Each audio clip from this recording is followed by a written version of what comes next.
Firouzja representing some of the brightest young talent in the chess world. How much longer is Magnus Carlsen going to sit on the throne? Today might provide us some of those answers. The start to this match will be so important. Whoever gets the first win will recce themselves, will assume that they are the favorites. Magnus starts with the white pieces in set one of this final. He employs the Catalan opening, something he's been doing for a long, long time now. Many years. This is his pet line. Now, we should explain the scoring system is going to be slightly different in the grand final. For those of you in the audience and watching at home, we have the grand final as a best of 3 sets. So, set 1 is going to be a best of 4, like you have seen, for example, in the quarterfinals of this tournament. Whoever wins that goes a set up. They then have to get 2 sets to win. If it's tied 1 set all, we go to a third deciding set, and that's going to be a best of 2. Any set can still be decided by Armageddon. You know, the first surprise of the match for me has already been done. It was on stage when Magnus was talking, an admission by him that he's nervous for this match.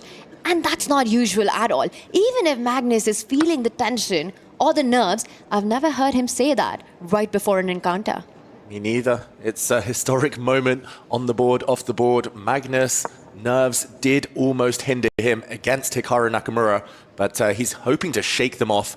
If Magnus strikes first, he is so hard to catch. Hikaru, one of the few who has the ability to strike back.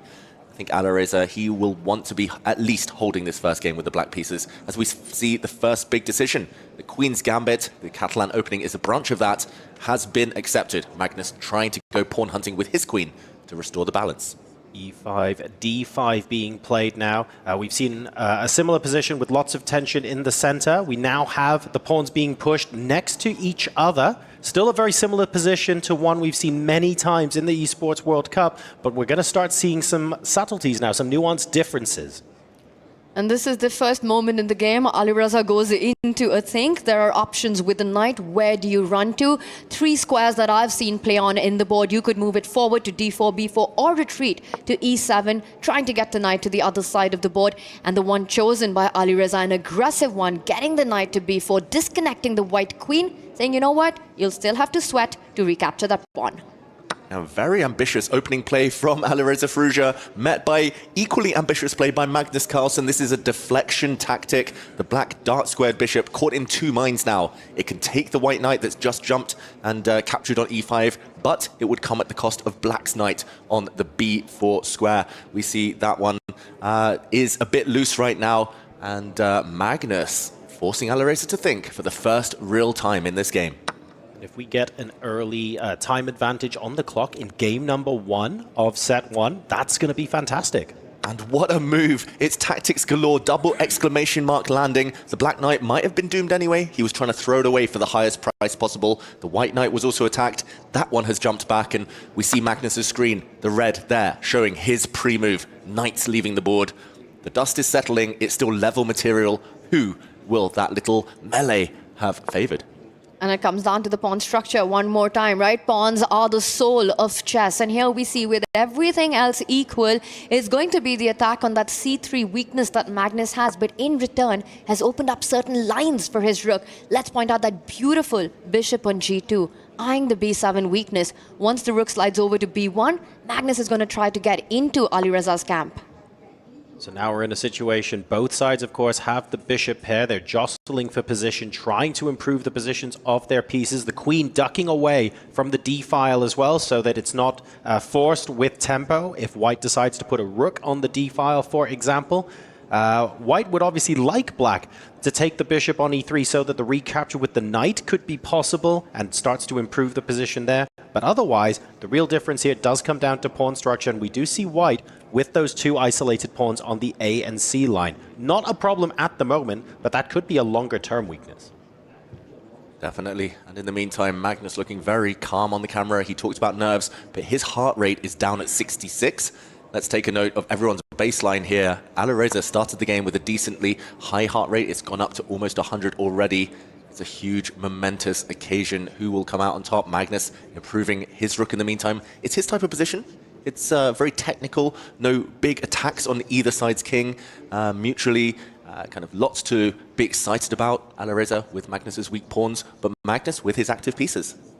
And I like that last move. You were speaking about active pieces. Alireza blunts that bishop on g2 with c6. And right now, Magnus offers his trademark queen trade. Every single player on the planet must think not twice, but 5 times before getting queens off the board against Magnus. It's interesting, isn't it? Because typically you think, okay, queens off the board, that means there are fewer dynamics in the position to play with. There's the possibility of easier draws in the game compared to when queens are on. Yet Magnus is very happy to do that every single time and find small and subtle ways to get the wins despite this. It's absolutely incredible, and that's probably the reason why Firouzja is moving the queen away. I love it. It only took him under 20 seconds to decide whether to take the queens off the board or to keep them on. Alireza, he sticks true to his guns, playing to his style. He's a very attacking player, needs the queens, and he's playing against Magnus's biggest strength, the endgame. Take the queens off there, improve the white pawn chain, and you are suffering for the rest of this encounter. Alireza wants to go hunting for Magnus's king. The black queen standing on the edge of the board. Will this threat be blocked? Will she run away? And there we go. The bishop jumps out. That's a pawn sacrifice. Magnus grabs on b7, but Alireza will restore the material balance now. And in a big way, right? Because you end up putting your queen on those light squares. Looks extremely well placed there with the black knight jumping in. Queen takes pawn to come in next. But Magnus has ideas of his own. That knight can jump to the center of the board, as it does with a double attack on the queen.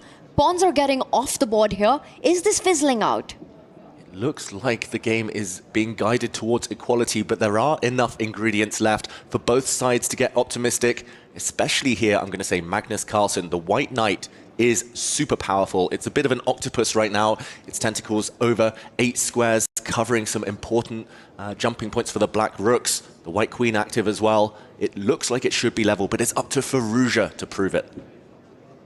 Well, Firouzja's got one big trump in the position. His own queen, right, which can start targeting not only the pawns on the left side, the one pawn Magnus has remaining. And a big hello to our live audience there. You know, this has been so awesome. Chess feels alive here in Riyadh. But coming back to the position, you know, Alireza takes a pause right now. That queen can go pawn hunting, as it does, and also defend his own pawn. And a big blunder. Wow, Magnus frowning. There's a huge move right now. He can trap black's rook in the corner. This is so hidden, so difficult, but will Magnus Carlsen see it? He's frowning. The white knight can go to the b8 square. The black, he's found it, Magnus Carlsen. He's winning the black rook due to some back rank issues here. Double exclamation mark given. Firouzja, he hasn't realized yet, hasn't reacted, but suddenly he finds himself lost. Firouzja in shock right now. That rook trapped from an innocuous position. It felt like this was fizzling out. All the trades that happened and a one-move blunder. And look at that. You can take the queen, but the rook takes queen, comes in with a massive check. It's not checkmate. Firouzja can drop back with the queen, but he lose big material. Magnus Carlsen with a winning advantage here. That is unbelievable. And out of nowhere, we have an incredible tactic. And suddenly, this is all Magnus Carlsen in game number 1. Almost uncharacteristic of Firouzja there, but it's very difficult to spot as well. We've been talking about knights back to the back rank. Your opponent's back rank is what won that piece for Magnus. Incredible.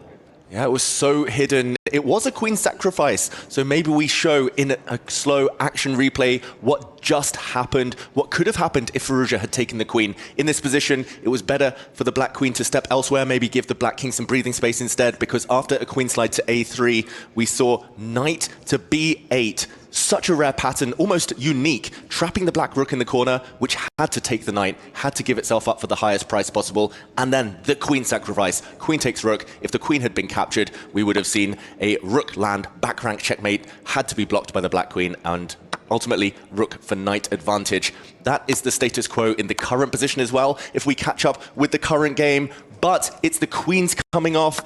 Might be ending very shortly. Magnus Carlsen is going to pick off black's pawn. The a7 pawn is going to be rook versus knight, but no fortress here. 3 pawns versus 3 pawns on the same flank is known to be a winning endgame. Magnus knows it too. This is busted for Firouzja. And what a gift this has been in game 1. In the very first start, where it looked like Firouzja knew everything that he was doing and doing it absolutely right, keeping control on the clock, taking the pawns off the board, having his own activity, and then a one-move blunder. Unbelievable. It's, Magnus was in shock. it's out of nowhere. And while that's unbelievably shocking, at the same time, how many times have we said it's come out of nowhere when we're commentating a game involving Magnus Carlsen? He generates these opportunities. He generates his own luck. It's incredible that that's happened. Now we need to look at the reaction of Firouzja. He knows that this first game is probably a loss. However, what can he do about it? What does his mentality look like? He has to recover from everything that's happened. I think he has to calm himself down. He's not resigning. He's going to try to fight this out, but in his head, somewhere he's getting ready for that fight in game 2. Rather than rushing to that after a blunder, many times in our own heads, we're sort of accepting the reality of what's just happened, getting ready for the fight that's coming on, where he will be playing with the white pieces. But how trivial is this endgame as Firouzja tries to set up a fortress? It still takes time. Magnus will still need to maneuver. At the moment, he's trying to break through with his king. He's going to have to use teamwork here. The white rook and white king need to target the base of black's pawn chain. It's all about the f7 square. Black's got to keep it defended with his king. He's got to use his knight to shield and shoulder away white's king as it tries to approach that pawn.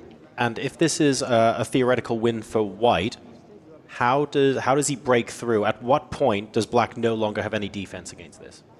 It's when that pawn falls, simply. It's when the white rook lands on the 7th rank and when the king, the white king, is able to approach. At the moment, it can't get any closer, but Magnus now taking away squares from the black knight, for liberating his rook. Easy to kick the black king away, but it's the knight and the jumps there you need to be careful of. You know, what was so impressive was that pattern, the tactical motive that Firouzja missed on the board and allowed his own rook to get trapped in its starting position was spotted by Magnus in under 1 second. The moment Firouzja moved his queen to the wrong square, Magnus, you could see it on him. He leaned forward. He was locked in. He knew that Firouzja had made a massive blunder.